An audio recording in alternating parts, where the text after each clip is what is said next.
Muy buenos días a todos ustedes. En nombre de la Fundación Konrad Adenauer quiero darles una muy cordial bienvenida a esta presentación del Índice de Desarrollo Democrático y de DELAT 2012.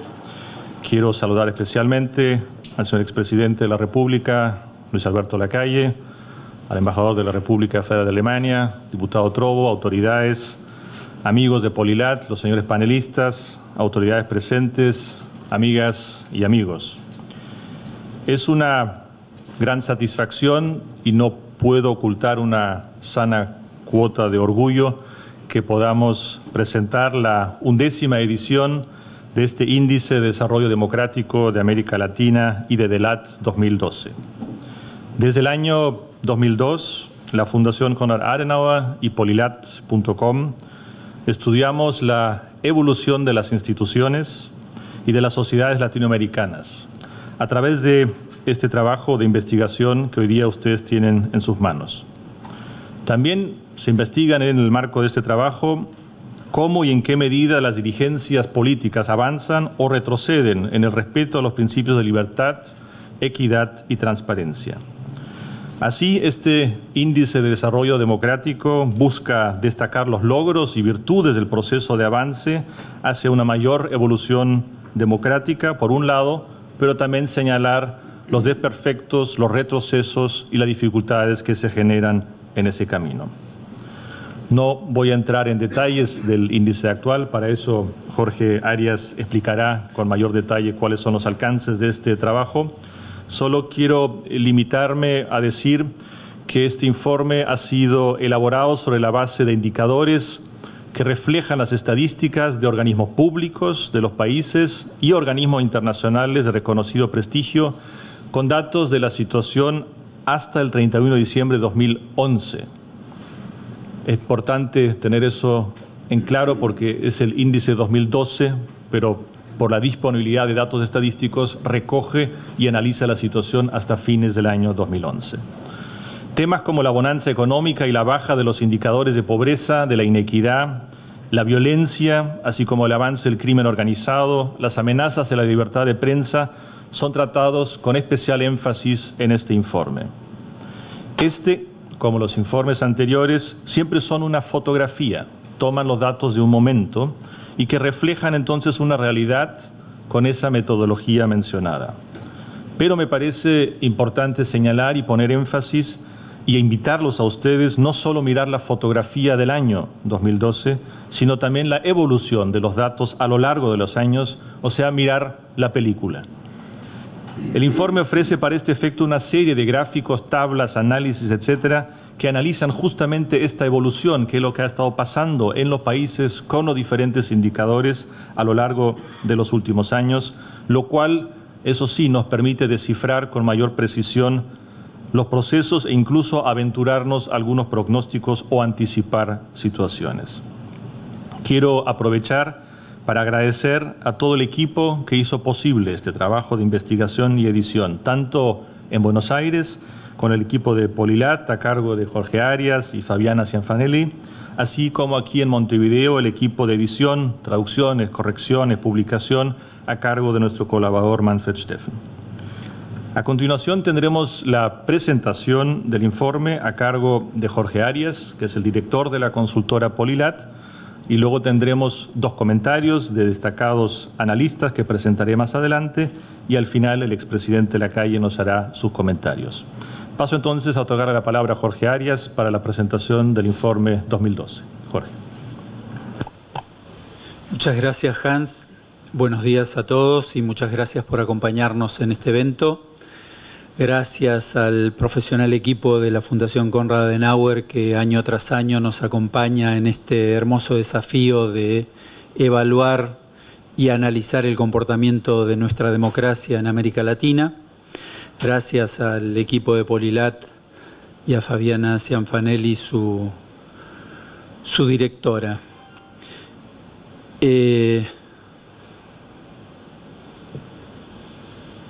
Si puedo con la tecnología, vamos a empezar la presentación con una breve introducción. El informe 2012 del Índice de Desarrollo Democrático de América Latina es la 11ª edición del informe que elaboran Polilat y la Fundación Konrad Adenauer.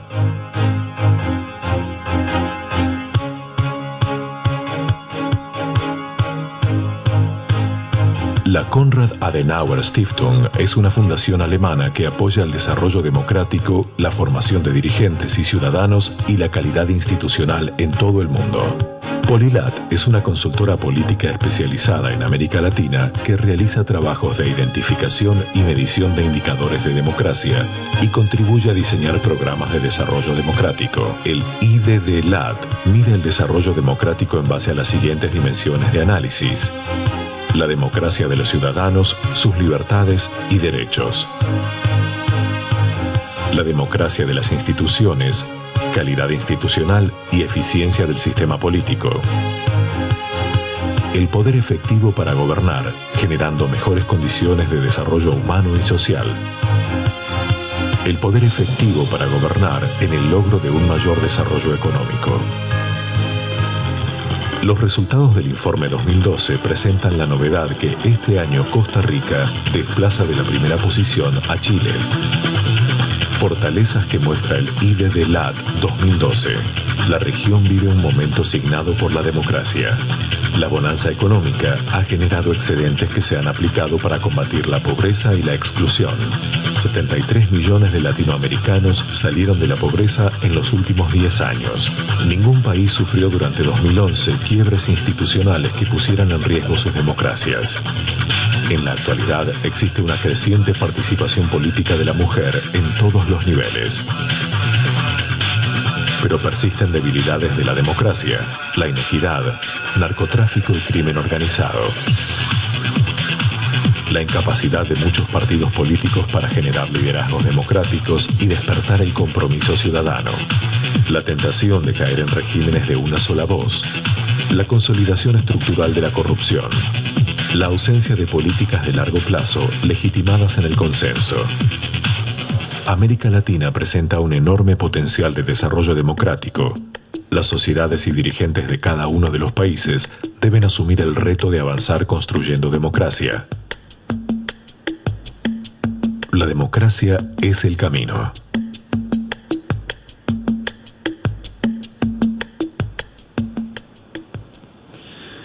Bueno, muy bien. Este pequeño video nos pone en tema y hace una presentación global de esto que ven aquí, que es habitualmente lo que la prensa suele recoger con más fruición: ganadores, perdedores, quién está adelante, quién está a la cola. Pero siempre decimos, y lo rescataba Hans Blumayer en su presentación, la riqueza de esto está precisamente en analizar en profundidad este conjunto de indicadores. La pretensión de medir la democracia conlleva enormes dificultades. Siempre lo digo, es la pretensión de meter la realidad en una caja de zapatos. Es una realidad compleja, difícil, pero a su vez es la única manera que tenemos desde la academia y desde la misma política para analizar las situaciones, las realidades, ponerlas en circunstancias, ponerlas en comparación, poder comparar políticas, y esto es fundamentalmente lo que tratamos de hacer con esta tarea que hacemos en conjunto con la Fundación Konrad Adenauer. Inevitablemente llegamos a este ranking final que, como decía, es el de mayor gancho periodístico, pero repito, el valor de esto está al interior de estas páginas, de a veces tediosas páginas, y en el análisis de la situación de cada uno de los países, la evolución, la historia. Así que, para avanzar rápidamente, permítanme darles un breve pantallazo de cómo esto se descompone al interior. Allí veíamos el ranking final que estaba liderado por Costa Rica, Chile y Uruguay, y aquí nos metemos en las dimensiones del índice, en lo que hace a lo que denominamos la democracia de los ciudadanos, o sea, cómo se viven las libertades y derechos desde la óptica de los ciudadanos. El ranking es un poco distinto al anterior, los países tienen un ordenamiento diferente, hay aquellos que sobresalen en estos aspectos y a veces tienen problemas en otros aspectos de la democracia, y este ranking nos está indicando esto. El ranking, como ven, lo lidera en este caso Chile, seguido por Costa Rica y Uruguay, que han sido históricamente los 3 países que han liderado el desarrollo democrático en estos 11 años de medición. El Cono Sur tiene una presencia importante en cuestión de derechos y libertades, y esto es evidente. En los países del Cono Sur se respira en general un clima de mayores libertades que en otros países, de menos violencia. El tema de la violencia por inseguridad, que siempre tenemos el termómetro muy caliente en cada uno de los países, pero cuando ponemos en comparación, me pasa muchas veces ir a Guatemala, a Nicaragua y hablar sobre el desarrollo democrático y escuchar a los guatemaltecos decir, no, pero violencia es la que hay en México. Porque claro, impactan los 60.000 muertos de la etapa de Calderón, pero cuando uno mira la tasa de violencia per cápita en Guatemala es mucho mayor a la de México. Pero los titulares de los diarios van instalando imágenes y hacen como que a veces nos enajenemos de la propia realidad. O que la vivamos exageradamente. Cuando voy a México a hablar de temas de violencia, dice, ustedes los argentinos son unos exagerados, cada vez que tienen un muerto salen a la calle.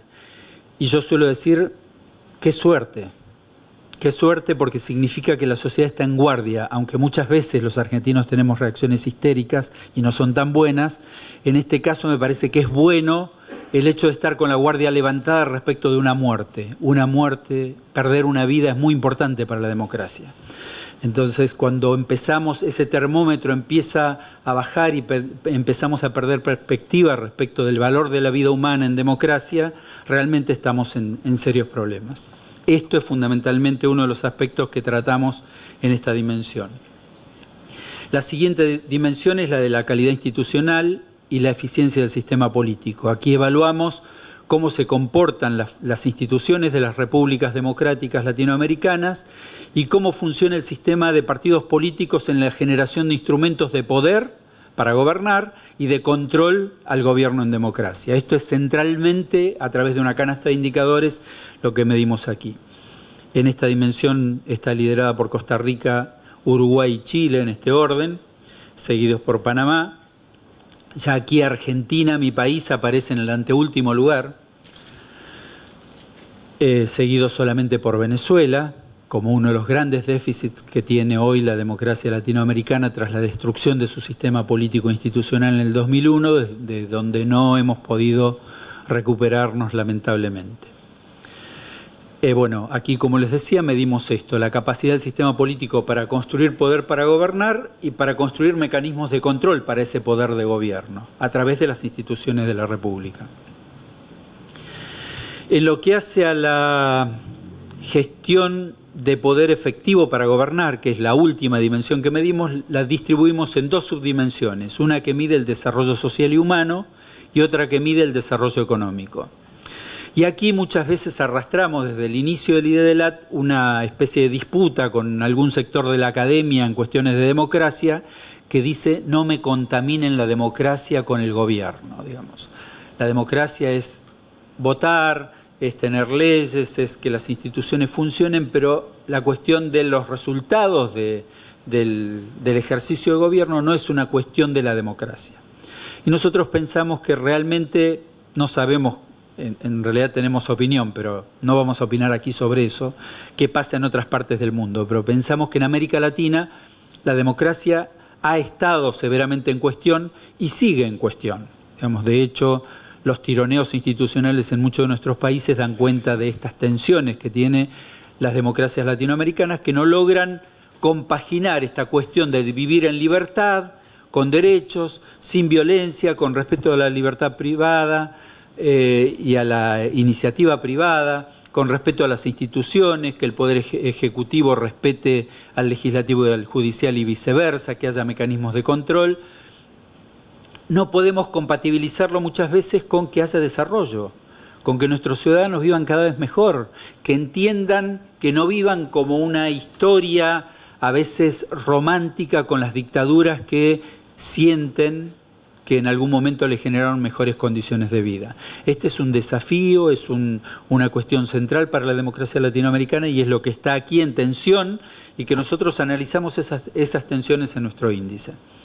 Entonces, en lo que hace a desarrollo humano y social, allí mi país, Argentina, lidera esta subdimensión, seguido por Costa Rica, Uruguay y Chile. O sea, ustedes ven que el Cono Sur, con sus más y con sus menos, aparece realmente como el área más desarrollada hasta aquí en las cuestiones de democracia, excepto el caso de Argentina en calidad institucional, que está realmente muy mal. Brasil aparece allí en un lugar también expectante junto a México, que empiezan a generar procesos inclusivos interesantes de eliminación de la pobreza. Partieron de situaciones realmente graves, con enormes sectores de su población excluidos de todo sistema económico y social, y han empezado un proceso de inclusión que suena interesante. Bueno, y los países Nicaragua, Guatemala, Ecuador, República Dominicana son los que cierran esta tabla. Como verán, aquí hay un cambio de metodología de medición. Los resultados de la democracia los medimos respecto del promedio regional. Entonces ven que hay allí números positivos por encima del 0 y números negativos. El 0 es el promedio regional, por encima de eso los países que están suman a su desarrollo democrático, entendemos que están generando mejores condiciones para la democracia, y los que están por debajo del promedio regional están haciéndolo peor y restando a su propio desarrollo democrático. En lo que hace al poder efectivo para gobernar en cuanto a desarrollo económico, el ranking está liderado por México, seguido de Chile, Perú y Uruguay, y lo cierran al ranking Paraguay, Honduras, Nicaragua y Bolivia. Aquí lo que medimos es precisamente la capacidad que tiene la economía del país, que hemos medido en este último año, para avanzar, para generar desarrollo, para generar futuro para su sociedad. Todos los detalles y las canastas de indicadores las van a encontrar al interior de nuestro índice. Y hacemos esta división de países de alto desarrollo democrático ya allí con la película, qué es lo que ha pasado en todos los años de nuestra medición. Costa Rica está en rojo, es posiblemente el que ha tenido una línea más sinuosa, ascendente y descendente. Este año lidera el ranking. Chile ha estado bastante siempre por arriba, con una caída este año, y Uruguay ha tenido, tras la caída del año 2003-2004, un serrucho ascendente. Esto es, en realidad, en aquel momento es la crisis de 2001-2002 en la región, digamos, fundamentalmente el impacto de la crisis argentina en la economía de la región. En lo que hace a los países de desarrollo medio, aquí está nada más que la catalogación del último año, y traemos la historia de lo que pasó. Posiblemente un país estuvo por abajo o por arriba de este rango en años anteriores. Este grupo está conformado por 5 países: Panamá, Perú, Argentina, México y Brasil. Y aquí es donde aparece uno de los problemas que tenemos con el desarrollo democrático latinoamericano. Nosotros decimos que queremos poner el foco en los modelos virtuosos para generar una especie de corriente de imitación de los caminos virtuosos del desarrollo democrático.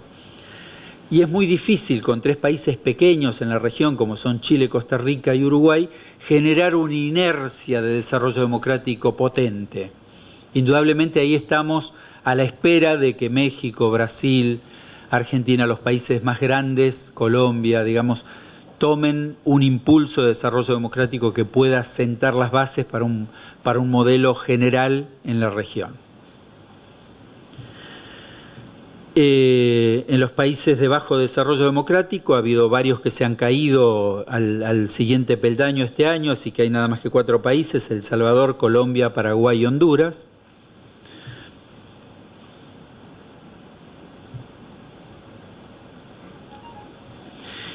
Y finalmente el bloque de países de desarrollo democrático mínimo, que este año está integrado por 6 países.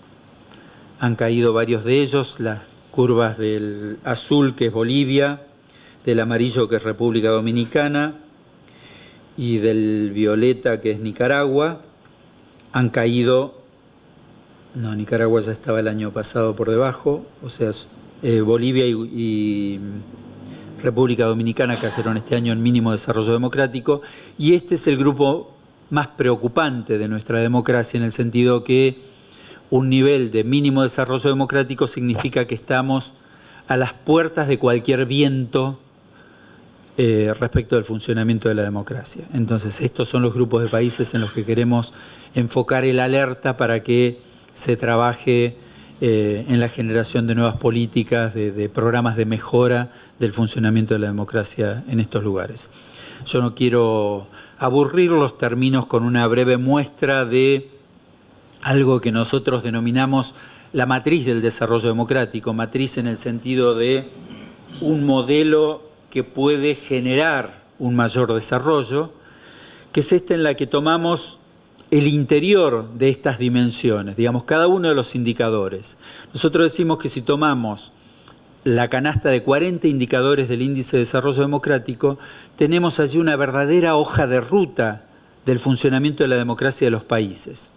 Y que sería muy factible, dado que estos son indicadores que están disponibles sobre la mesa del análisis, que las dirigencias nacionales tomaran estos indicadores u otra canasta y la pudieran volcar sobre la mesa y decir, bueno, a ver, ¿cómo nos está yendo con la democracia? ¿Dónde estamos parados? ¿Hacia dónde queremos ir? ¿Qué estamos dispuestos a acordar en cuanto a metas, a objetivos? Después cada partido político pondrá lo suyo, irá por izquierda, por derecha, por el centro, por el andarivel político que quiera, para buscar alcanzar esas metas. Pero podrán consensuar ante la sociedad modelos y estilos en los cuales todos estén de acuerdo y digan, bueno, este año partimos de este umbral, de este lugar, pero queremos en 5 años alcanzar estos niveles en cada uno de estos indicadores y después bajaremos a consensuar las políticas que hacen falta para cubrir esas metas. Entonces, entendemos que es el desafío, es el trabajo que venimos haciendo fundamentalmente con la Fundación Konrad Adenauer en todos los foros de discusión con dirigentes políticos, tratando de que estos temas se pongan sobre la mesa, porque uno de los problemas más graves que tiene la política es poder objetivar las situaciones, poder decir dónde estamos y hacia dónde queremos ir. Entendemos que este es un instrumento, no es el único, no es excluyente, tiene una historia, tiene una metodología, tiene una transparencia en lo que hace a sus fuentes de información y está a disposición de todos aquellos que quieran trabajar para construir, porque entendemos que realmente la democracia es el camino para América Latina y es el camino en el cual todos tenemos que encontrarnos para mejorarla. Muchas gracias.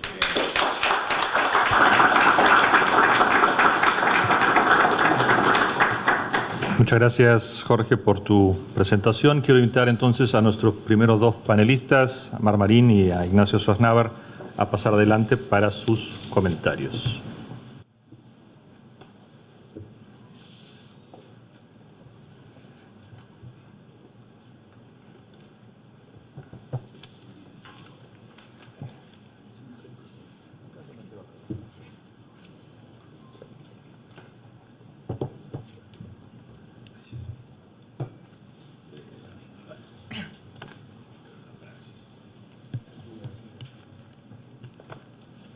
Bueno, pasamos a la segunda parte. Me complace primero presentar a nuestros 2 panelistas.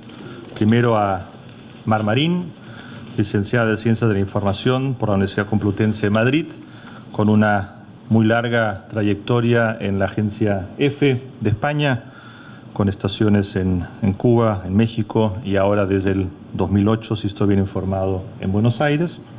Y además con experiencias en televisión y radio en España. Y en segundo lugar, a Ignacio Sosnávar, acá en Uruguay ampliamente conocido por su trabajo como director de opinión pública en Grupos Mori y además licenciado en Sociología por la Universidad Católica de Uruguay, con un magíster en Sociología y Ciencia Política por la Universidad del País Vasco. Es docente de la Universidad Católica de Uruguay y vicepresidente de la Asociación Uruguaya de Ciencia Política, que justamente en estos días tiene su congreso anual, así que le agradezco especialmente que se haya tomado el tiempo de compartir con nosotros. Si le parece, damas primero, le daría palabra a Mar Marín para que comience con sus comentarios. Muchas gracias a todos por venir. Yo, perdón, pero lo tengo que leer, porque normalmente yo estoy en ese lado, pregunto, y en este lado es un poco más complicado. Entonces, sí, ¿verdad? Sí. Yo por mi trabajo me gustaría enfocarme más en los temas referidos a la libertad de prensa, la situación de los medios en la región y tal como refleja el informe que ustedes tienen, América Latina lleva al menos 5 años con un declive importante en el tema de libertad de prensa debido básicamente al acoso del crimen organizado y a las presiones que algunos gobiernos están ejerciendo sobre medios que consideran críticos. Como es lógico, no en todos los países la situación es la misma. En este caso también, según el informe de Freedom House, las mejores condiciones para el ejercicio del periodismo se darían en Costa Rica y en Uruguay, y en el extremo opuesto, y por motivos distintos, las peores se darían en Venezuela, en México y en Honduras. En Honduras, que no, que sí. Ah, perfecto. En Honduras ha avanzado mucho en los últimos años la violencia organizada y el asesinato de periodistas es uno de los problemas más graves, ¿no? La clasificación mundial de libertad de prensa que elabora Reporteros Sin Fronteras estaba encabezada en el año 2011 por Finlandia y Noruega, países muy alejados tanto cultural como geográficamente de América Latina, y hay que llegar hasta el número 19 para encontrar el primer país latinoamericano del listado, que es también Costa Rica. Uruguay figuraría en el 32, Argentina, por ejemplo, en el 47 y Brasil en el 99. No obstante, en América Latina, en términos generales, se puede decir que hay libertad de prensa, aunque hay fenómenos que están afectando de forma muy importante al ejercicio de la actividad. Yo quiero mencionar solamente dos, se podrían hablar de muchos. Uno es la presión de la delincuencia organizada y otro es el desarrollo de las nuevas tecnologías y las redes sociales. No voy a aburrirles con cifras, pero estimo que hay cosas que no se deben dejar en el tintero. Por ejemplo, alrededor de 200 periodistas han sido asesinados en América Latina desde 2007, según la Federación Latinoamericana de Periodistas, la FELAP. La cifra es alarmante. Solo entre enero y julio de este año han sido asesinados 32. 12 de ellos en México, 6 en Honduras, 7 en Brasil, 2 en Colombia. La lista sigue, pero bueno, creo que con esto es suficiente. Las cifras cambian según las fuentes, pero 32 periodistas asesinados en 7 meses me parece realmente preocupante. Y hay un fenómeno que es doblemente preocupante. Hasta hace apenas 2 años, cuando se hablaba de periodistas asesinados, se hablaba de hombres, de varones. Desde el año 2010, en América Latina, cuando se habla de periodistas asesinados, se habla también de mujeres periodistas. Aunque su incorporación se va dando progresivamente y va creciendo progresivamente desde hace décadas, todavía las mujeres en los medios no están en los consejos de administración, no están en los puestos de dirección, pero sí cada vez más están ocupándose de temas peligrosos, conflictivos, de los que antes se ocupaban los hombres, como la corrupción o el narcotráfico. Desde 2007, y vuelvo a citar a la FELAP, han sido asesinadas 15 mujeres periodistas en América Latina. Una vez más, los casos más llamativos están en México. El más reciente es el de Regina Martínez, de la revista Proceso, que fue asesinada en Veracruz en abril, después de publicar temas relacionados con la penetración del narcotráfico en el estado de Jalapa. El peligro no solamente viene del narcotráfico o de grupos de delincuencia organizada. San Juana Martínez es otra periodista, colaboradora de la revista Proceso, que ha sido amenazada después de publicar casos de abusos de pederastia en los que está implicada la Iglesia mexicana. Quizá el caso más famoso es el de Lidia Cacho, que es una periodista mexicana que ha tenido que abandonar México después de recibir amenazas de muerte por denunciar redes de abuso de menores en las que están involucrados empresarios y políticos. El peligro es doble, entonces. Bueno, es necesario que los gobiernos tomen conciencia de este problema y adopten mecanismos para proteger a los periodistas, tanto a los hombres como a las mujeres. Para lograrlo, yo considero que es necesario avanzar en la lucha contra la impunidad y dejar claro que, tal como señala un lema que han adoptado varias organizaciones de periodistas en la región, no se mata la verdad matando periodistas. El otro elemento del que les quería hablar es el avance de las redes sociales y las nuevas tecnologías.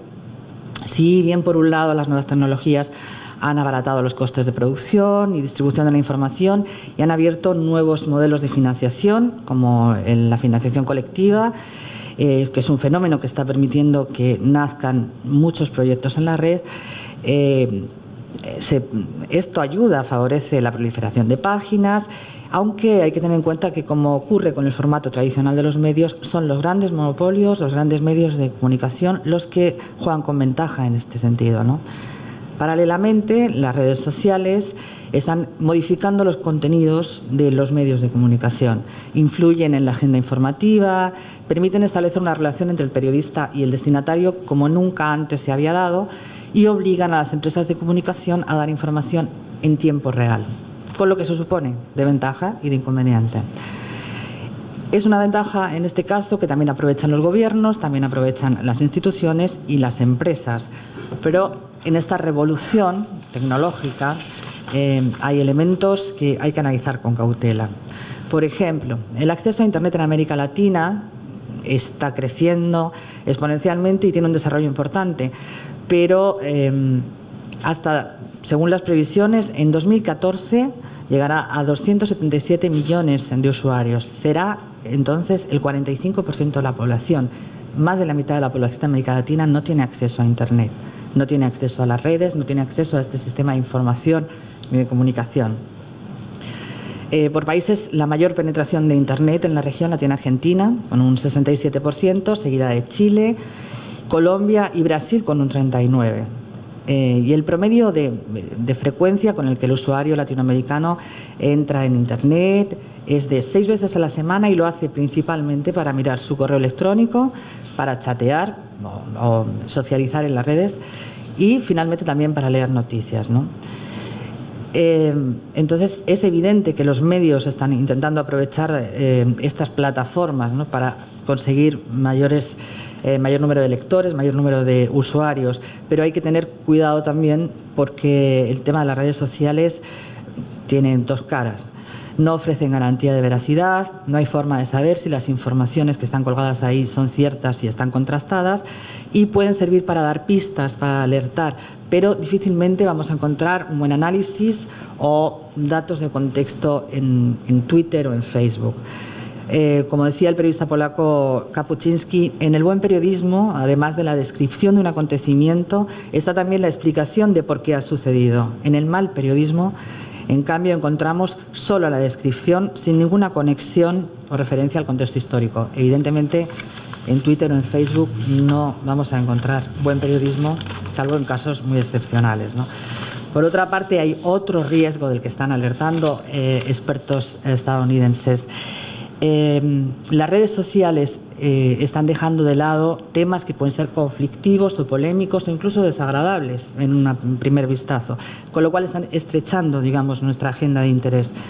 Esto es un riesgo para la democracia, es un riesgo para las instituciones, es un riesgo para nosotros mismos como ciudadanos y para nuestros derechos. Es lo que se llamaría el síndrome del mundo amable. La gente utiliza más las redes sociales para expresar o para manifestarse sobre temas que requieren o que provocan una reacción inmediata, no tanto que requieren una reflexión, un análisis más profundo.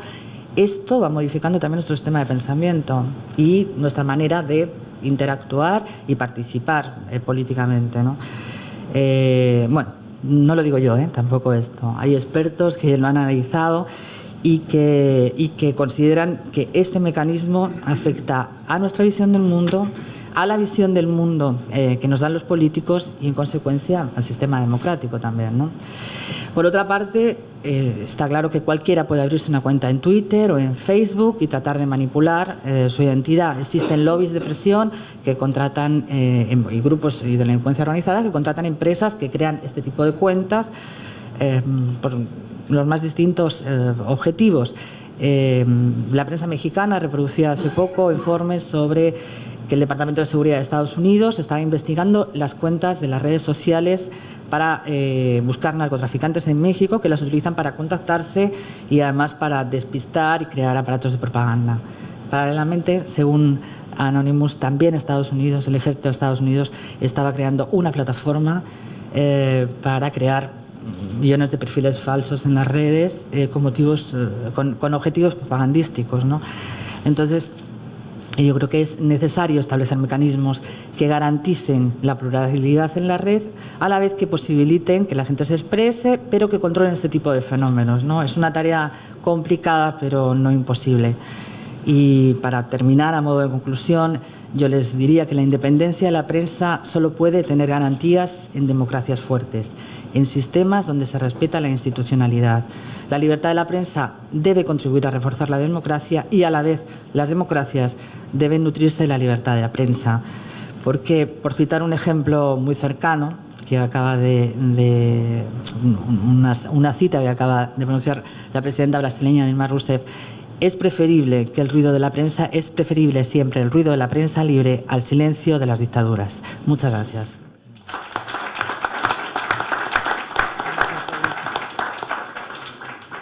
Muchísimas gracias justamente por este enfoque que recoge un capítulo del índice de este año que se dedica al tema de la libertad de prensa y poner ese enfoque en la interdependencia de la solidez de las democracias y la libertad de prensa, dos factores que se condicionan para bien o para mal, ¿no? O sea, esos vasos comunicantes existen y, por lo tanto, si uno se quiere preocupar de la libertad de prensa, tiene que preocuparse de la democracia y viceversa. Creo que eso quedó muy claro. Muchas gracias por tus comentarios. Paso entonces al amigo Ignacio Sosnávar para sus comentarios. Bueno, buenos días. Si nosotros miramos este tema de la democracia, bueno, antes que nada quiero agradecer a la Fundación Konrad Adenauer y felicitar a los autores del trabajo. Creo que realmente es muy útil para todos y contribuye a la calidad democrática tener este tipo de herramientas.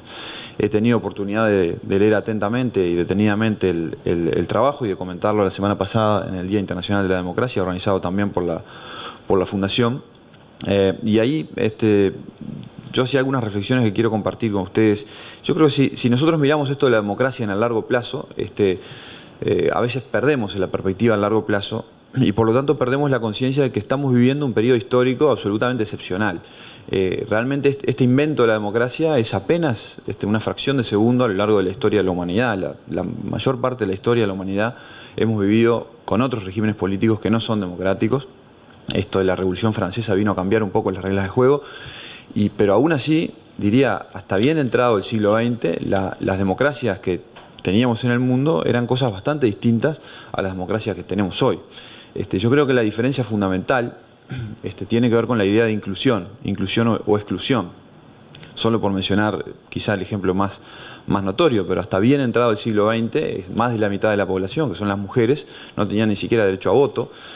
Y no solo derecho a voto, estaban excluidas del debate político prácticamente, no por razones institucionales, sino culturales.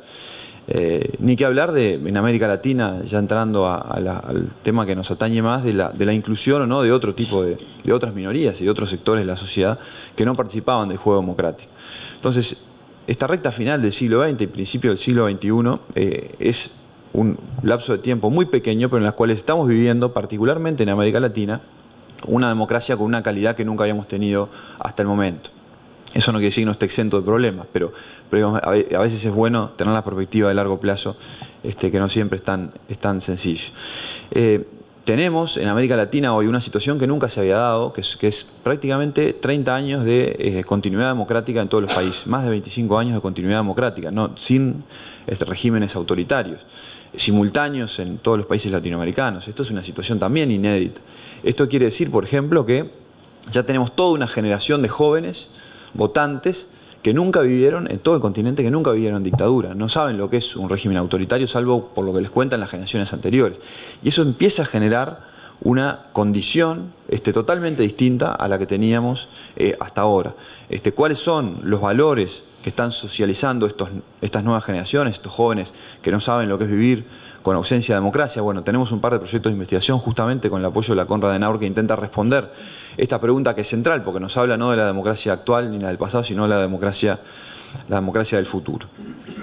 Este concepto de inclusión que yo señalaba recién tiene que ver no solo con inclusión económica. A veces cuando hablamos de inclusión básicamente económica. Yo creo que tiene que ver con una noción de inclusión política, de económica, por supuesto, inclusión política e inclusión social. Entonces, mi idea es, y creo que el informe, a pesar de que no está organizado, digamos, con estas categorías, pero toca estos tres temas de una manera exhaustiva y profunda, tanto en la globalidad como para cada uno de los países. Yo no me voy a detener, obviamente, en las realidades nacionales, sino a intentar hacer alguna reflexión sobre la mirada global. En cuanto a esta mirada global tiene algunos problemas, ¿no? Porque está claro que América Latina lo veíamos en los gráficos presentados, si ven en el informe, es un continente fuertemente heterogéneo, ¿no? Realmente las miradas globalizantes a veces terminan resumiendo cosas que no aplican necesariamente a todas las realidades locales, y ese es un factor que a veces empobrece un poco el análisis. Pero bueno, asumiendo el riesgo de la mirada global, diría que en términos económicos el continente está viviendo también un periodo excepcional, un conjunto de años de crecimiento económico sostenido que no tiene precedentes en la historia, por lo menos como colectivo, más allá de que cuanto más al norte nos vamos, hay más afectación por la crisis económica internacional reciente, pero en el sur esto es menos visible, y con crecimiento económico con algunos logros importantes que lo señala el informe.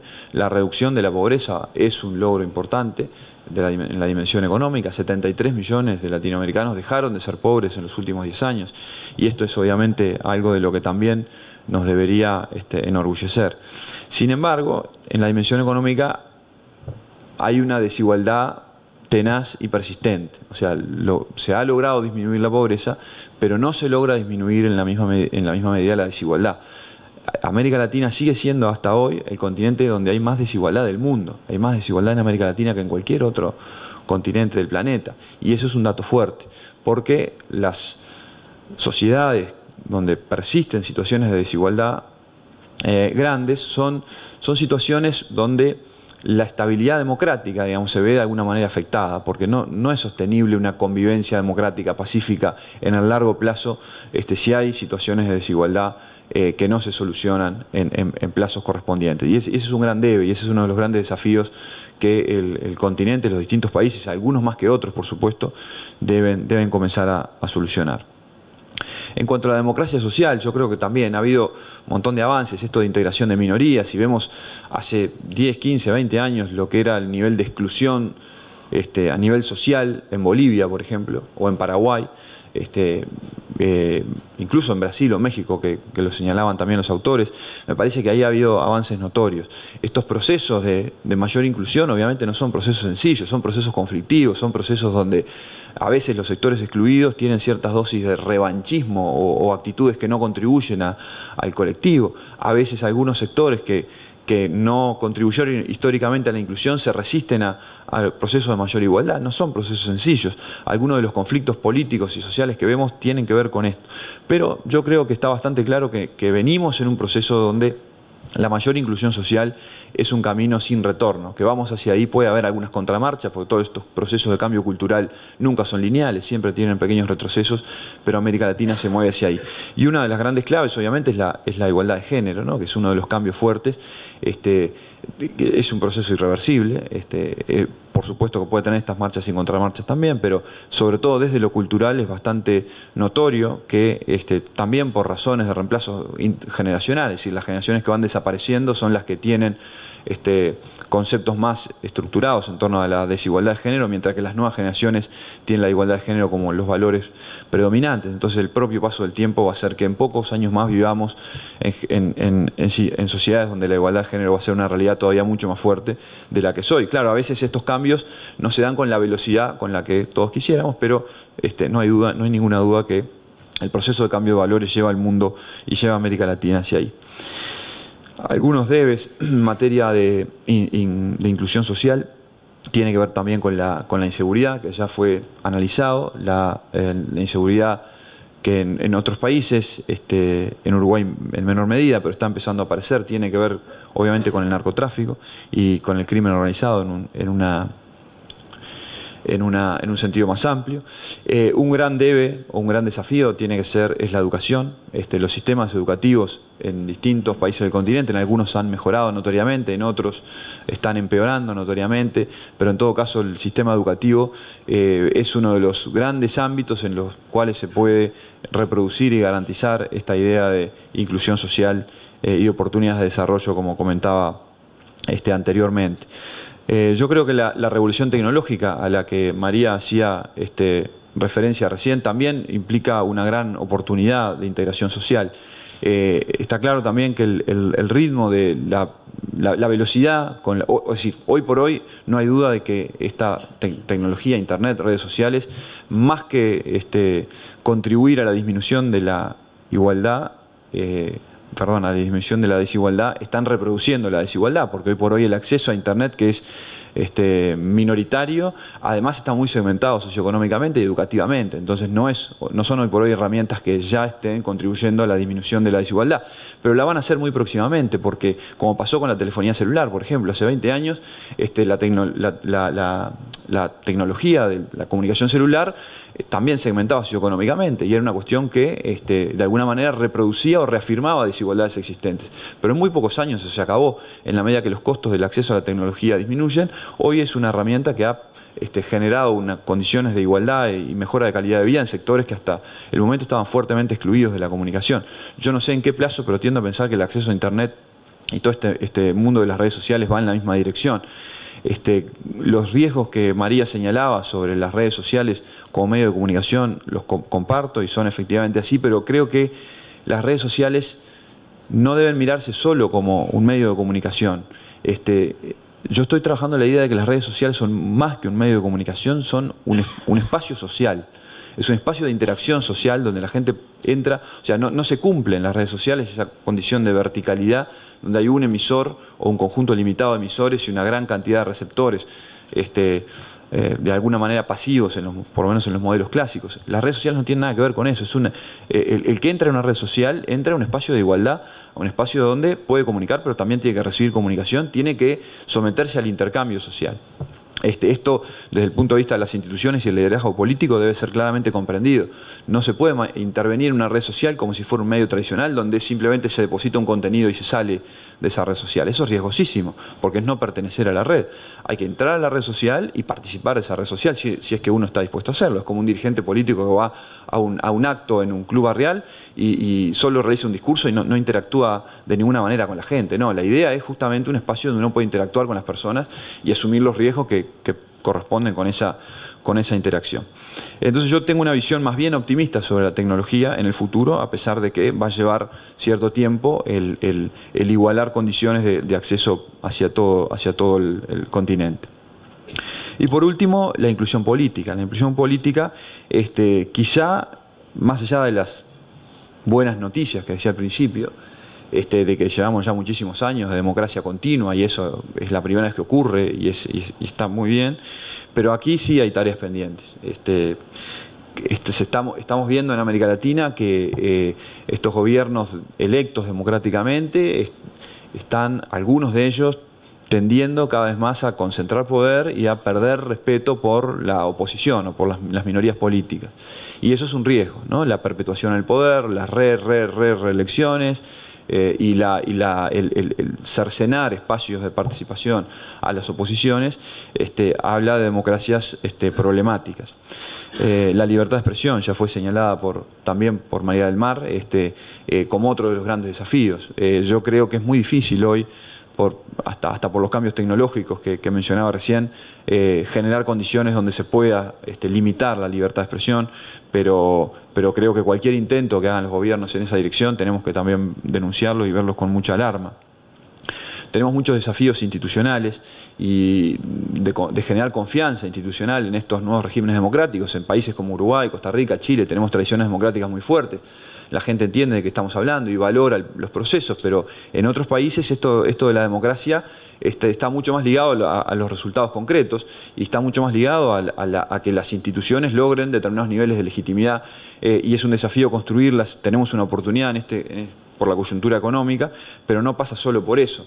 Tenemos en varios países enraizados el tema de la corrupción, y cuando hay corrupción a distintos niveles institucionales es muy difícil lograr que la gente confíe en esas instituciones. Entonces hay varios países en los cuales este es un tema complejo, porque además no es solo una cuestión de las élites políticas, digamos, la corrupción está instalada a nivel de la propia sociedad en muchos países, es legitimada socialmente, entonces no es una situación que se corrija con juzgar a X cantidad de líderes políticos que cometieron actos de corrupción, sino que el problema es realmente mucho más complejo, y yo creo que es una de las debilidades más fuertes de las cuales nos va a costar mucho más salir, justamente porque tiene raíces sociales importantes.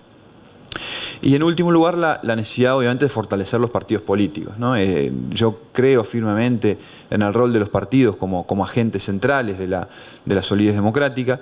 Hemos pasado en América Latina por procesos muy diversos, donde se han destruido sistemas de partidos, se han reconstruido partidos con diferente lógica, pero este siglo XXI, en el cual estamos recién iniciando, donde tenemos contextos culturales, contextos tecnológicos, contextos políticos y contextos económicos que son completamente distintos a los que veníamos viviendo en el pasado, representan también para los partidos un desafío de adaptación muy fuerte, ¿no? Cómo generar espacios y formas de participación y de representación política que estén adaptados a las demandas de las nuevas ciudadanías, que vienen basadas en algunos cambios de valores que hacen que todo este tema de la participación política sea un poquito más complejo que en el pasado. Pero bueno, en todo caso, me parece, y para terminar quiero volver a felicitar a los autores, creo que el disponer de herramientas que objetivicen y nos permitan evaluar no solo como la foto, sino como la película, a lo largo del tiempo, todo este proceso de construcción democrática en el cual yo creo que América Latina va avanzando firmemente, es bienvenido, y me parece importante que las élites políticas logren adaptarlo como mecanismos de monitoreo y evaluación de las cosas que están ocurriendo. Muchas gracias.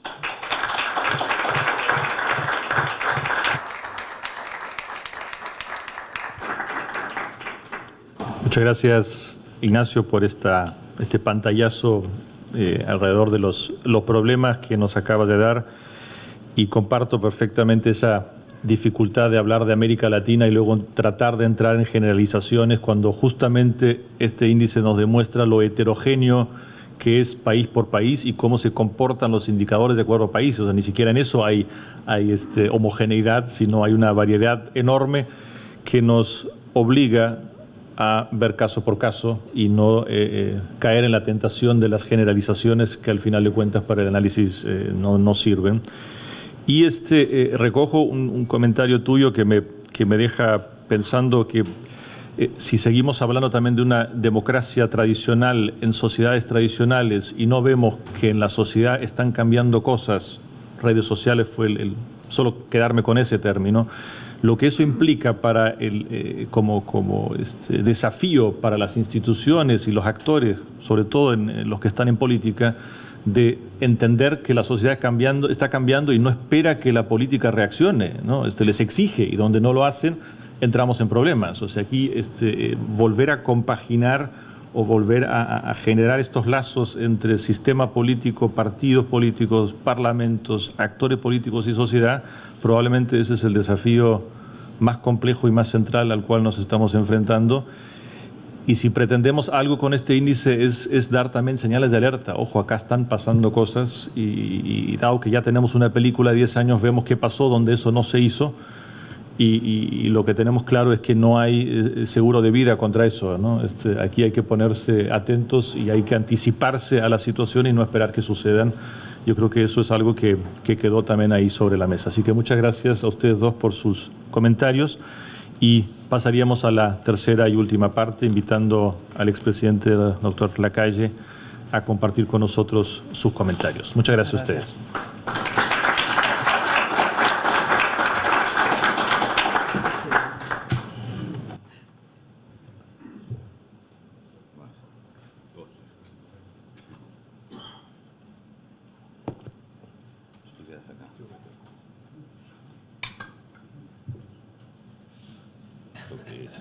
No, eso es de la computadora.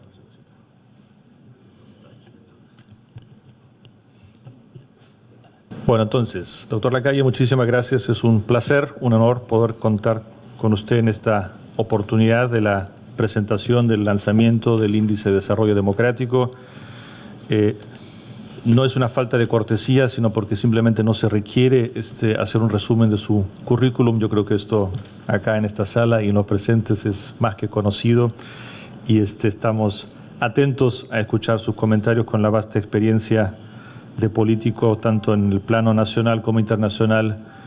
Seguramente usted tiene algunas pistas que darnos sobre lo que este informe que presentamos hoy pone sobre la mesa. Tiene usted la palabra y muchas gracias. Muchas gracias, Hans. Muchas gracias, Hans. Gracias a todos los que han venido. Vamos a tener que hacer algún tipo de difusión en el nivel parlamentario para que sean más nuestros colegas que se interesen con este tipo de tareas. Como Hans me lo ha mandado en un CD, supongo que a lo mejor mirándolo se pueda llamar la atención de quienes tendrían que dedicar un poco de tiempo a este tipo de cosas. Antes que nada, lo leí y me gustaría... No, perdón. Antes que nada, muchas gracias a la Stiftung Konrad Adenauer y recordar al personaje, a Konrad Adenauer, como uno de los grandes constructores de la Europa posguerra, un alemán atlanticista. A mí me enseñaron siempre que había políticos alemanes de dos clases. Los que miraban hacia Mitteleuropa, quizás más Metternich que otra cosa, y los que miraron hacia el Atlántico a partir de la guerra y lograron esa construcción de una Alemania próspera, vinculada al occidente, y de sus alianzas con Francia, terminando con un pleito que realmente desde 1870 y aún antes había ensangrentado esa parte del mundo. Así que es bueno que lo recordemos como uno de los grandes hombres de nuestra época, de la mía por lo menos, no de todos ustedes que no eran nacidos en esa época. Quiero agradecer la cooperación que hemos tenido entre el Partido Nacional y la Konrad Adenauer. No es el tema en el día de hoy, por cierto, pero ha sido muy fructífera y le agradecemos porque ha servido para instancias de formación de gente joven, para que viajara gente a enterarse de cómo es el mundo en otras partes. Y creo que tenemos que lograr que esto sea más apreciado a los niveles políticos, y ya no del Partido Nacional. La formación intelectual sigue siendo un debe para los partidos políticos uruguayos. No es que no tengamos un nivel cultural, lo tenemos, lo tienen, me voy a excluir, lo tienen, pero quizás hace falta un tiempo de reflexión que hay que robárselo y no les va a pasar nada al Twitter, al Facebook y a andar moviéndose por todo el interior del país o por Montevideo. La reflexión es la madre de las acciones correctas y a veces estamos un poco acelerados, nos ocupamos pero no trabajamos, son dos cosas distintas. He conocido gobernantes, compañeros de equipo de gobierno que se movían permanentemente, se ocupaban, pero el trabajo que rendían era muy poco. Entonces, estas asociaciones y este tipo de trabajo llaman a la reflexión, que apenas alguien la descubra, de quedarse una tarde en su casa con los libros, lo va a añorar toda la semana. Hay que probarlo. Así que muchas gracias a Hans y a todo el equipo. Yo diría que los datos, Jorge ya se ocupó de los datos generales, que son los que inmediatamente llaman la atención, que son las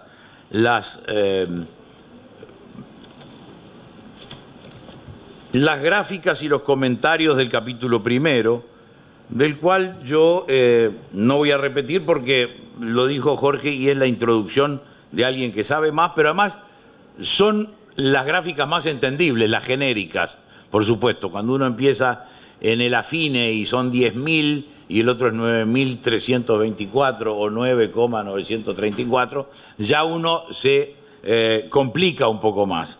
Entonces, me voy a saltear los datos del índice que van hasta la página 30 y tantos en el texto, porque yo los doy, ¿está? Los doy por sabidos.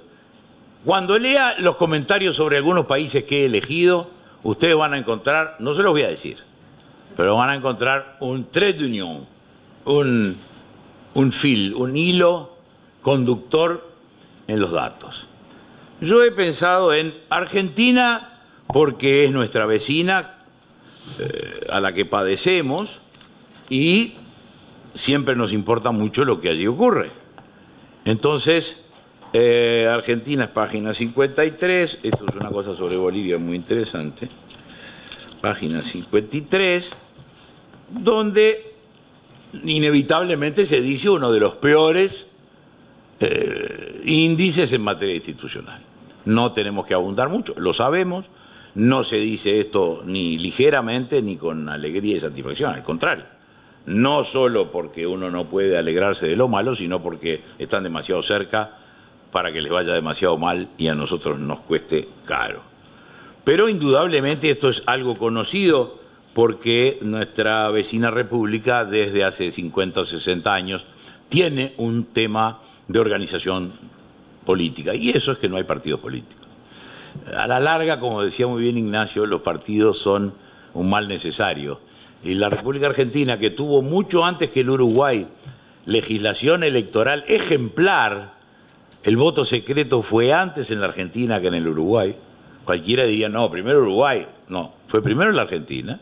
Las leyes de Sáenz Peña, las leyes de la representación proporcional, la ley del voto secreto fue antes en la Argentina. ¿Por qué entonces el país fantástico no pudo aprovechar eso y no lo cultivó? Y yo creo porque hay dos razones. Una es la inexistencia de partidos.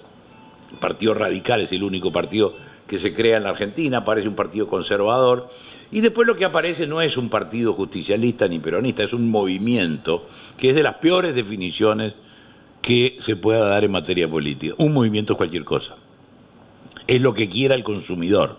Es derecha, es izquierda, es sindicato, es partido, es dictadura o es democracia. Pero además, y esto no lo olvidemos, porque hubo una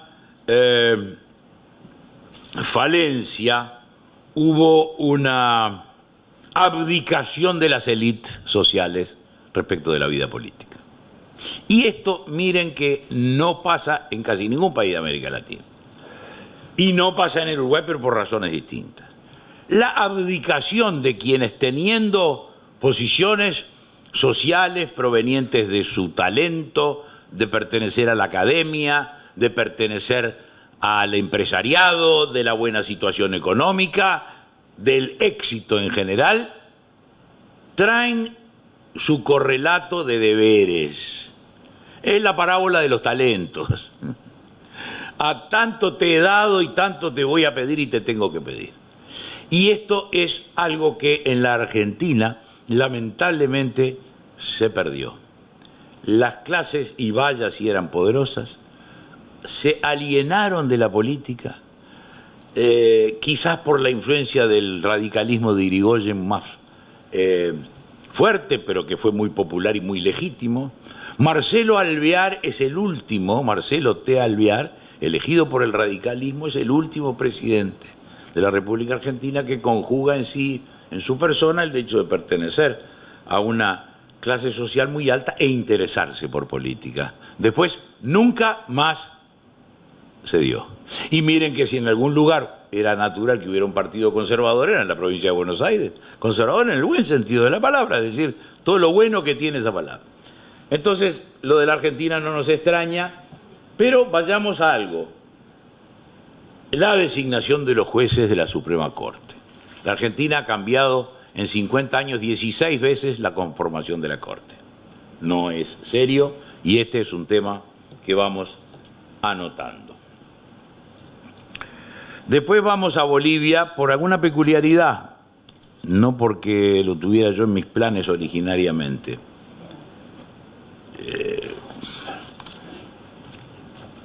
Bolivia ha disminuido su puntuación en el desarrollo democrático, hay un retroceso en todas las dimensiones, han habido actitudes presidenciales muy fuertes y salidas de madre, y también tenemos que anotar el tema de la integración de la Suprema Corte y esta novedad al instalar el Estado plurinacional en Bolivia. Se eligen los jueces, hay elecciones populares para los miembros del Poder Judicial. Bolivia pasa una cosa interesante que nos va a llevar a alguna reflexión final. Fíjense qué interesante, el lunes, este suplemento, que hay que leerlo porque realmente es muy instructivo y muy didáctico, escribe gente que piensa parecido a mí. Digo, uno lee lo que se le aproxima, también leo Voces del Frente, que también cada vez se acerca más a lo que yo pienso. Pero fíjense qué interesante esto por algo que vamos a decir después. El artículo escrito por Carlos Stener, y todos lo conocemos a Carlitos, un hombre muy ducho en esta materia económica, describe la solidez tremenda de la economía y la finanza boliviana. A mí, si me hubieran puesto contra una pared con un cuchillo en la barriga, hubiera dicho, no, un desastre la finanza. No, aquí está la demostración que tiene más reservas que nadie, que hizo un lanzamiento de papeles con un éxito loco, que bajó los intereses y que está en una nueva etapa en la que integrando el concierto de las naciones que quieren captar las finanzas globales, y lo están logrando con un éxito mayor que los demás países. Anotémoslo por algo que vamos a decir después. Dopo Chile, que también merece algún comentario. En Chile, Hans, te voy a hacer un pequeño comentario que sobre algo que desempareja la seriedad de un estudio, discúlpame. ¿Qué importa que el presidente de Chile sea rico? Dice acá, presidente Sebastián, empresario, hombre muy rico, fue el candidato del centro derecha. A mí me pasó que el otro día vinieron de BBC a hacerme un reportaje sobre Mujica, que algún diario había considerado el mejor presidente del mundo. Se imagina que esa no es mi opinión, ni personal ni política, pero lo peor es que el periodista me dice, bueno, pero él vive muy pobremente y por eso tiene más autoridad moral. Le digo, perdón, yo no sabía que la autoridad moral provenía de la cuenta corriente. Me parece que la autoridad moral la tiene uno en función de quién es y cómo ha actuado. Pero no tengo yo menos que él porque viva un poco mejor, ni otro porque viva mejor que yo. Entonces, ¿por qué poner hombre rico? No suena a científico, suena hasta, te diría, bueno, no voy a mencionar periódicos. Lo de Chile creo que también merece una atención porque ¿cuánto se valoran los disturbios? ¿No es cierto? Acá hay un párrafo largo hablando de los disturbios. Los disturbios son un decaecimiento del sistema democrático o son una virtud que se puedan producir. Porque el disturbio es la asamblea o la manifestación salida de madre. Yo prefiero que haya asamblea y que pase algo a que estén prohibidas las asambleas. Y acá se le da como una connotación contraria al gobierno que haya disturbios. Claro que el tema educativo fue un tema muy sonado en Chile, pero que haya manifestaciones, no que terminen como terminaron y eso son una minoría, pero que haya manifestaciones me parece que no puede ser medido como un decaecimiento de la calidad institucional y la eficiencia política en materia de Chile. Ecuador, 90, ¿dónde estás que no te veo? Acá. En Ecuador sí tenemos una situación muy difícil porque hay, por eso es interesante que no se generalice respecto a América Latina, no es parecido lo de Ecuador a lo de Bolivia. ni es parecido a Venezuela. Son todos sustancialmente distintos. Tienen algún común denominador, pero para encontrarlo me tengo que ir muy arriba, ¿eh? Porque en Bolivia notoriamente es el retorno o el ingreso de una cohorte indígena excluida de la vida política que todos celebramos y todos sabemos cuál es su origen. El país más injusto socialmente de la época de la colonia era Bolivia. Entonces todo esto que está pasando tiene quizás una explicación. Irrumpen los que nunca tuvieron una palabra que decir sobre su destino. En cambio en Ecuador no, una clase política sofisticada, hasta pintoresca en algunos casos, pero que funcionó mucho tiempo. En Ecuador tenemos una gran concentración de poder en el presidente, una persona además no muy equilibrada, y la neutralización del Parlamento y la unificación del aparato judicial con la consiguiente interpretación de las normas constitucionales a gusto del presidente, que desactivó la sociedad civil organizada como masa crítica. Sigan anotando ustedes en lo que ponemos el énfasis. Uruguay, nuestra patria, en el 153, lo leímos y lo subrayamos, bueno, el hecho de que estamos siempre en buenas posiciones en los índices, no hemos llegado a el año 2012, que ha sido quizás el año más complejo en cuanto al funcionamiento democrático del país. Es decir, tenemos que anotar aquí, yo lo noté al margen, que, por ejemplo, la violación de la cosa juzgada por las leyes llevadas a cabo por el Parlamento con mayoría absoluta no están mencionadas y para mí fueron una de las faltas de calidad del gobierno constitucional. Y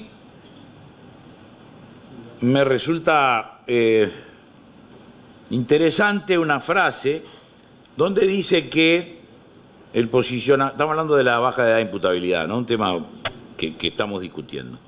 El posicionamiento del gobierno en este tema responde a las demandas de la opinión pública y a la existencia de políticos contundentes y activos como Vamos Uruguay y el herrerismo, que promueven la baja de edad de imputabilidad. Yo creo que esto no es así.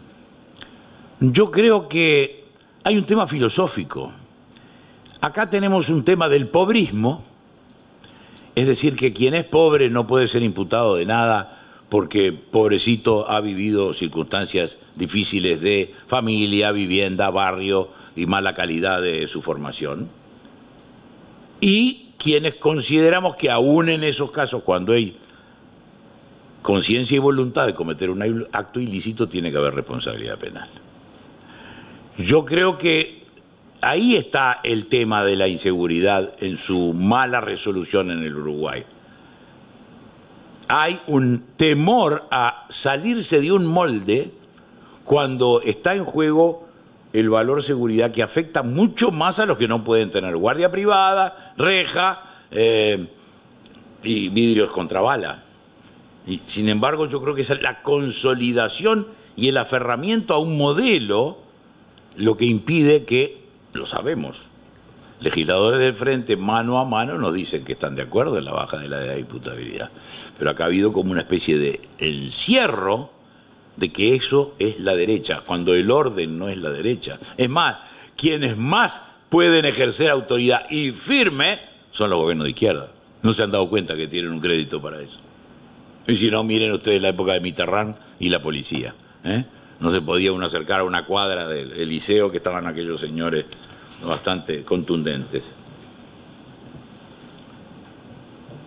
Luego el tema de la educación, que acá se plantea como una meta nacional. El presidente Mujica, ocurrente, como siempre dice, es la vacuna contra la pobreza. Me parece muy gráfico, pero una vacuna que tiene que ser eficaz, es decir, una educación que exija y que logre resultados, porque pasarlo, transitar por las aulas no puede ser educarse. Y seguimos con Venezuela, que está siempre abajo en los indicadores, 158, acá, que está abajo en los indicadores, ya lo decía Jorge Arias, y también aquí problemas con los organismos judiciales, tanto la justicia electoral como la Suprema Corte de Justicia. Quisiera hacer un pequeño paréntesis con Paraguay, porque esto no llega a los episodios de este año. Me gustaría alertar, por supuesto, cada uno hará lo que le parezca, porque los episodios de Paraguay tienen que ser vistos como fortaleza del sistema constitucional, no como debilidad. Se cumplió lo que dice la Constitución. Entonces me gustaría ver el año que viene, cuando lo veamos, a ver cómo hacen los técnicos. Para mí es fortaleza, y sobre todo en el Paraguay, donde las soluciones antes eran mucho más quirúrgicas. Allí se cumplieron lo que dice la Constitución, los plazos, dijo no necesito más plazo para defenderme, te fuiste y adiós. Un impeachment, ha pasado en Estados Unidos, ha pasado en el Paraguay. Ahora ustedes se dieron cuenta que estuvimos siempre rondando el tema del Poder Judicial, ¿no? Que cómo se nombra la Corte, que cómo la cambian, de que... Bueno, no quise abundar, día pasado me tocó hablar en el Senado de por qué no votábamos el tratado con Argentina, y yo dije que no lo votábamos porque era un país donde no regía el Estado de Derecho. Yo no le puedo dar los informes impositivos ante un argentino que vive aquí a un país donde el cual lo van a matar, no físicamente, pero le va a caer la impositiva al Poder Judicial y no hay manera de defenderse. Con el caso de Vudú sacan al juez que no les gusta, ponen al fiscal, es decir, todo el sistema judicial argentino, salvo Lorenzetti y algunos grandes señores y valientes que quedan. Pero ¿por qué ese hincapié tan grande en el Poder Judicial? Porque yo creo que cuando tenemos que ver los índices democráticos, vayamos al origen del poder, la libertad de las elecciones, la libertad de formar partidos, pero también a el control sobre la ejecución de las leyes. Porque leyes las puede votar el Parlamento más limpiamente elegido, leyes las puede votar cumpliendo todas las normativas una asamblea. Pero cuando hay que aplicarlas, a mí me enseñaron en la facultad que la ley es la tela, el traje de medida es la sentencia. ¿No es cierto? Lo que dice la norma genéricamente lo voy a aplicar a este caso concreto y ahí está el magistrado. Y fíjense ustedes que la integración de la Suprema Corte y la influencia sobre los poderes judiciales es lo que más se ha notado y a lo que yo fui directamente porque considero que es un índice que habría que valorizar más en la ecuación, no sé cómo se hace la ecuación final, pero para mí Poder Judicial y libertad de prensa son los indicadores que afectan al ciudadano. Los otros son para los politólogos, para los estudiosos y para los académicos. A mí me importa si funciona el sistema cuando tengo que desalojar mi casa. A mí me importa si estoy imputado de un delito que no cometí.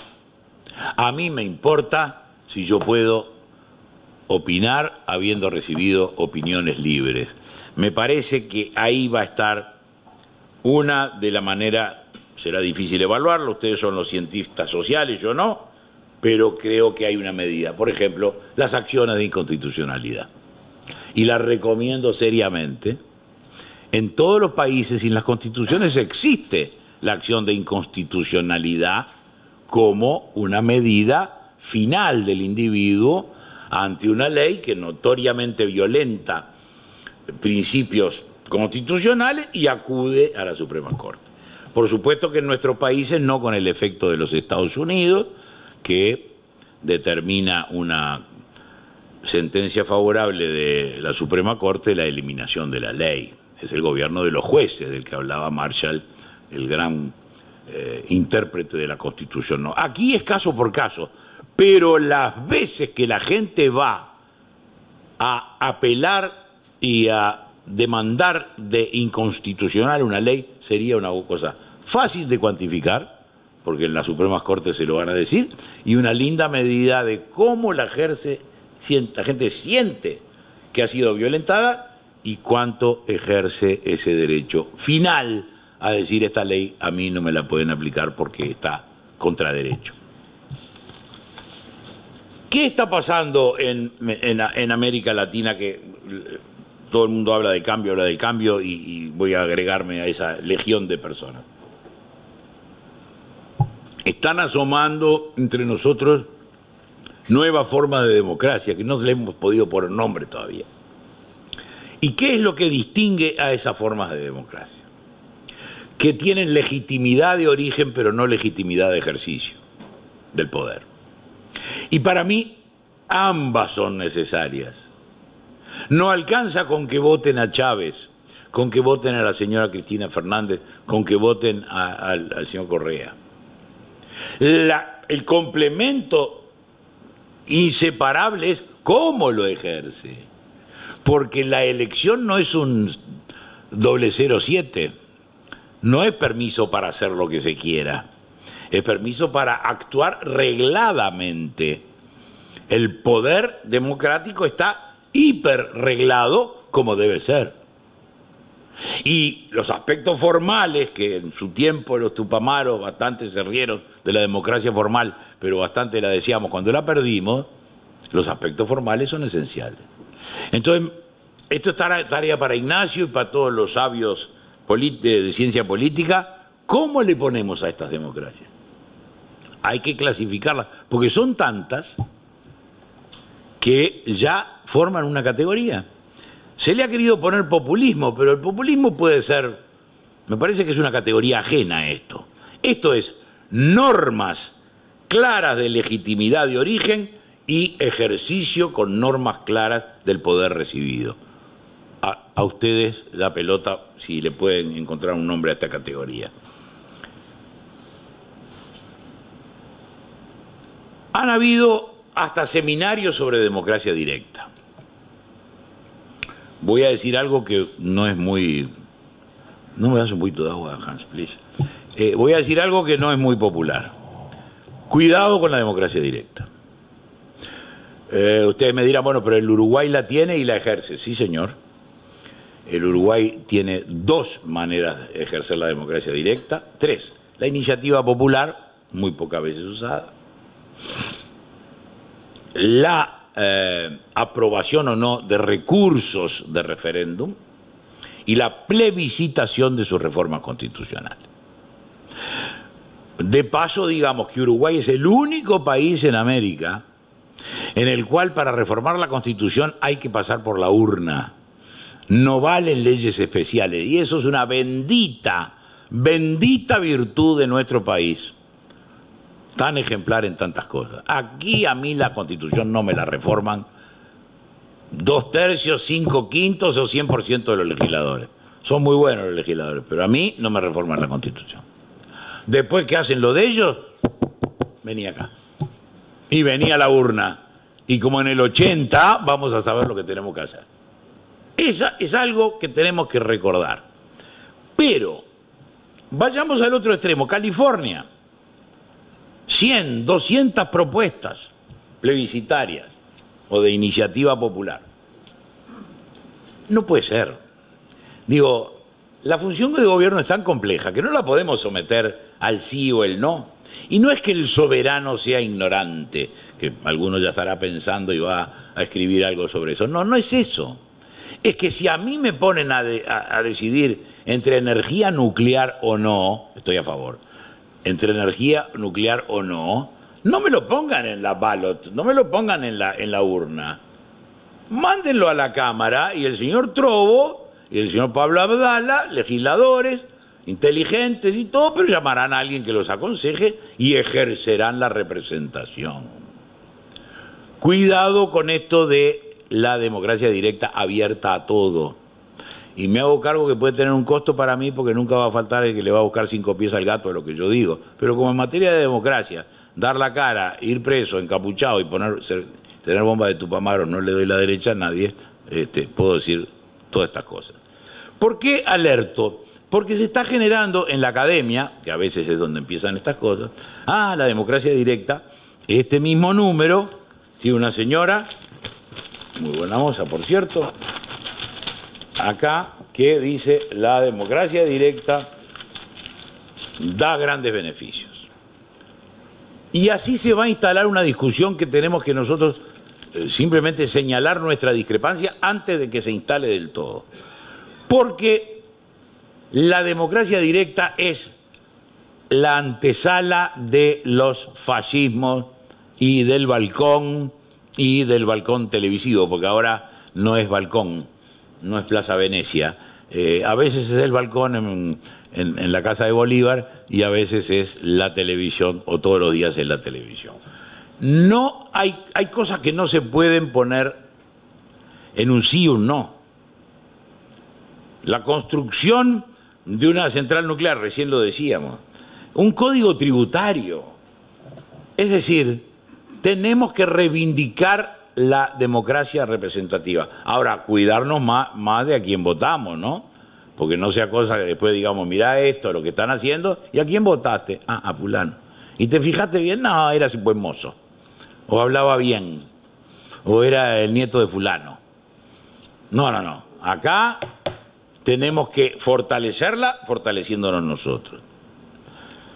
Luego estamos entrando en otro de las típicas actitudes del fascismo, que es la conducción por confrontación, buscando el enemigo. Eso es típico.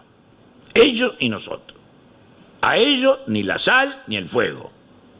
Exterminarlos. No pueden existir.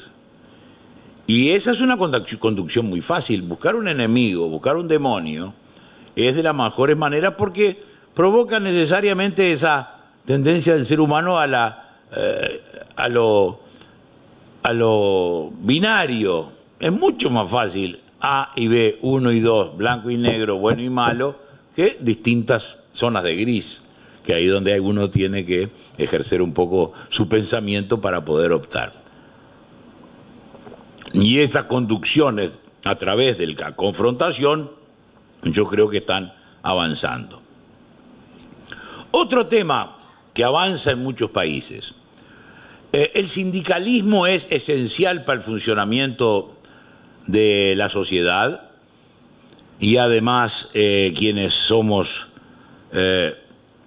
creyentes y seguimos la doctrina social de la Iglesia, el trabajo tiene supremacía sobre el capital, Catecismo de la Iglesia Católica, última edición, y lo sostenemos. Pero, ¿hasta qué punto un sindicato es sindicato o forma parte de partidos políticos cuando, como en nuestro país o en la Argentina y en otros lados, se incorpora a la vida política entrando y saliendo a la hora de decidir? No es que el trabajador vote, el trabajador vota el que quiera, vota el Partido Nacional, vota el Partido Colorado, vota el Frente Amplio. No. Esas cúpulas dirigenciales que se eligen como gobernantes democráticos, pero que después cambian de traje. Ese es un tema que tenemos que tratar de alguna manera. ¿Cómo? No es fácil, pero es un tema que está desvirtuando el sistema representativo. Y finalmente, el misterio de por qué hablé del amigo Evo Morales, es que yo creo que va a empezar Cuba y Bolivia ya veo que está por ese camino, el modelo chino. Prosperidad económica, pero no mucha libertad política. Y miren que no deja de ser atractivo cuando tiene éxito el modelo económico. En Singapur seguramente no teníamos una democracia que Hans pudiera medir muy favorablemente aquí, pero un contento popular indudable. No conozco Singapur, pero he leído, funcionamiento de los servicios, limpieza en las calles, orden, prosperidad, empleo, aprovechamiento de una circunstancia geopolítica invidiable, como podíamos ser nosotros también el Uruguay. Y sin embargo, ahí fue Deng Xiaoping. Deng Xiaoping, que es uno de los hombres más importantes del siglo XX, sin lugar a dudas. Por lo menos de la segunda mitad, Fidel Castro y Deng Xiaoping, uno por el daño que hizo y la transformación dañosa, y otro por ese milagro que ha realizado en China. Fue a Singapur. Y los chinos van rápidamente, a mi juicio, a un modelo de prosperidad económica y en lo político. ¿Lo podrán mantener? ¿No lo podrán mantener? ¿La democracia es para China? Si la hay en la India, puede haberla en China, pero China es mucho más compleja que la India. Pero Bolivia parece ir para ese lado, cuando nos enteramos que tiene muy buenas cuentas nacionales. Y entonces hace el señalero para la derecha o el señalero para la izquierda, pero dobla para el otro lado. Está con unas rentabilidades, por supuesto, de productos primarios, pero con esa solidez económica, con la multiplicidad de climas que tiene, si le pierde el miedo a Santa Cruz, que es el temor visceral de los del altiplano de Santa Cruz, y Santa Cruz se convierte en un país platense, porque es un país, una región platense, Bolivia puede llegar a tener, con la llave política que tiene Evo Morales, pero al mismo una democracia carente, pero prosperidad económica. Yo creo que la mejora general, como decía Ignacio, es para alegrarnos. Es para alegrarnos. Los que hemos vivido lo suficiente nos acordamos de los golpes de Estado y las revoluciones, las intervenciones de Estados Unidos. La última fue en 1954 contra Jacobo Arbenz, que la denunciamos como Partido Nacional y como herrerismo. La CIA, por el tema de la United Fruit, todo eso yo creo que ha pasado ya, por lo menos en la tosquedad de las intervenciones aquellas, ha pasado, y los americanos tienen varios problemas más. Las relaciones con Estados Unidos siguen siendo un misterio para mí de por qué no logramos engranar, aunque sea en algunas cosas. Creo que hay un gran desinterés de los Estados Unidos y no una habilidad excesiva por nosotros, que nos juntamos sin Estados Unidos en vez de ir a la OEA, que es donde está Estados Unidos y donde está Canadá. Y creo que hay que difundir internacionalmente las buenas cifras de América Latina, no se conocen. Y para terminar, discúlpenme la lata, sugerencias para enriquecer el índice. Ya mencionábamos el número de acciones de inconstitucionalidad. Diría también la existencia o no del Contralor, como se llama en casi todos lados, y acá se llama Tribunal de Cuentas. Y las observaciones que haga. Aquí en el Uruguay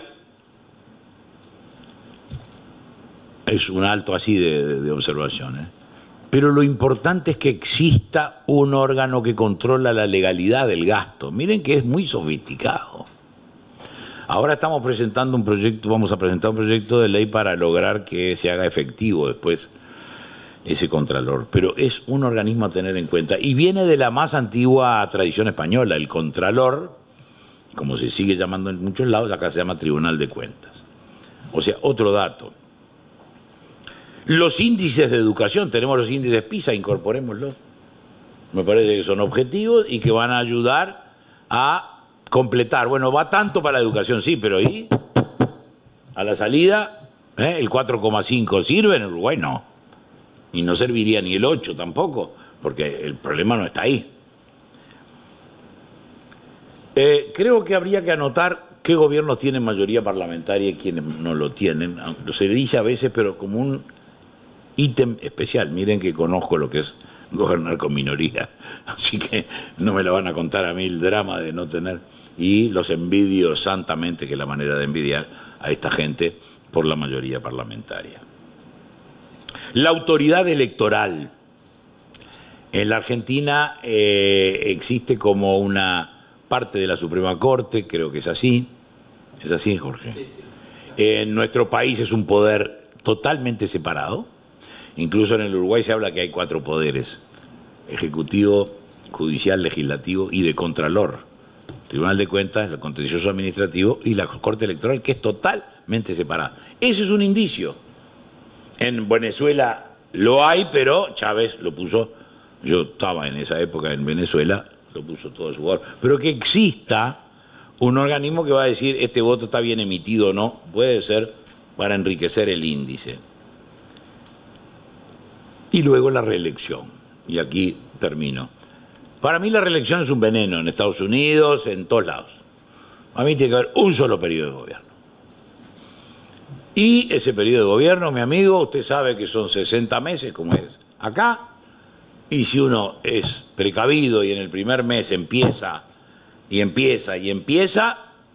el mes número 59 y 60, corta las cintas, inaugura las obras, y hace obra. Si no, ¿cuál es el término? 100 meses, 200 meses, 500 meses, no. Tiene que ser un solo periodo de gobierno. Porque esto además fomenta el espíritu democrático. Y les cuento una anécdota graciosa para terminar. Yo nunca me voy a olvidar el primer día que salí manejando, porque cuando uno es presidente no lo dejan manejar. Yo encantado de que iba a manejar unos autos buenos que había viejos, pero buenos ahí, no me lo dejaban manejar, porque me dijeron el que choca es el presidente. Entonces no puede chocar el presidente, choca el chofer si maneja el chofer. Salí con mi camioneta Toyota y cuando iba por Avenida Italia, la sonrisa de satisfacción de mis compatriotas de verme parando en la luz roja, manejando, dije, esto es lo fantástico de mi país. Que yo voy hoy al supermercado, solo como voy siempre, a hacer las compras, que voy a ir a ver un partido de fútbol de mis hijos, y ayer me tocaban corneta, me dejaban pasar y me tocaban el himno. Esa es la fortaleza de la democracia, un solo periodo. En todo caso, si descansaste y lo pensaste bien, si lo piensa bien no vuelve, pero digo, si se olvida de lo malo, que vuelva. Pero no a la reelección es para mí lo máximo.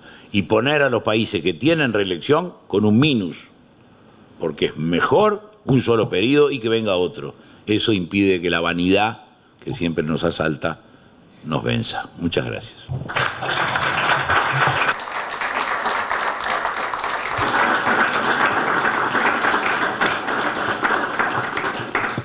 Muchísimas gracias, doctor Lacalle. Nosotros sabíamos que corríamos un riesgo al primero entregarle el IDD y luego pedirle que lo comente. El riesgo era que lo iba a leer de verdad.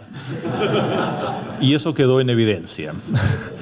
Pero no solo quedó en evidencia, sino dio el mejor ejemplo de lo que usted mismo dijo, a lo que está invitando, y simplemente me quiero sumar a esa invitación de leerlo, desmenuzarlo, criticarnos, decirnos dónde es mejorable, perfectible cualquier producto de esta naturaleza. Es discutible y es perfectible, por supuesto, y estaremos en esa tarea compleja de cómo resolver todos estos desafíos que usted nos ha planteado, pero en todo caso ha sido un análisis pormenorizado que planteará nuevas discusiones, pero de eso se trata, de ver cómo podemos lograr más y mejor democracia en América Latina y en el mundo. Así que muchas gracias nuevamente y los invito a todos a compartir un brindis acá afuera. Gracias por venir.